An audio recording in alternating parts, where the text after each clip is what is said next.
श्रीमती हरसिमरत कौर जी।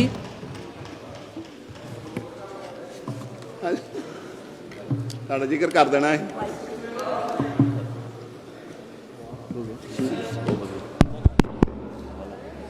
शुक्रिया मैडम।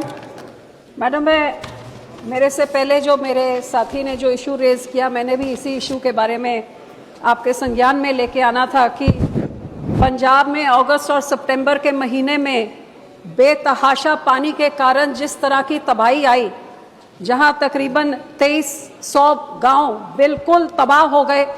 आप सोचें कि कई 5 लाख एकड़ ज़मीन बिल्कुल तबाह हो गई। ब्यास, रवि, सतलुज का पानी ऐसा तबाही लेके आया। अब ये भी एक चर्चा का विषय है कि डैम कंट्रोल ठीक सा नहीं हुआ तो उसमें कुदरती आपदा कितनी और मैन मेड आपदा कितनी थी, लेकिन मैं उस विषय पे आज नहीं जाते हुए मैं सिर्फ इस तरफ ध्यान आपका आकर्षण करना चाहूँगी कि इस तबाही के साथ जो कई लाख, तकरीबन 3 लाख एकड़ लोगों की क्रॉप्स खड़ी जो फसल वो तबाह हो गई, 5 लाख एकड़ ज़मीन तबाह हो गई। और तबाह इस तरीके से हुई कि अब पानी जब चले भी गया है, उधर इतना रेता छोड़ गया कि शायद अगली 2-3 फसलें भी वहाँ नहीं बीज सकेंगे।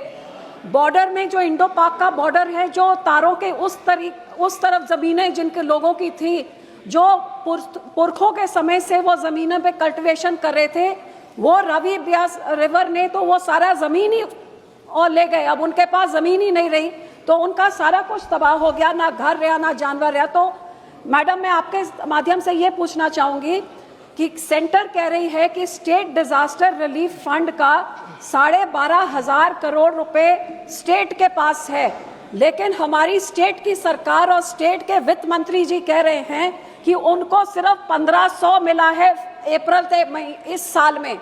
अब जो 1600 करोड़ रुपए प्रधानमंत्री जी ऐलान करके गए हैं कॉम्पनसेशन का, जो बिल्कुल ऊंट के मुंह में तिनके के बराबर है, तो वो ये छोटी रकम भी वो कह रहे हैं वित्त मंत्री पंजाब के आम आदमी पार्टी के कि वो रकम नहीं आई है।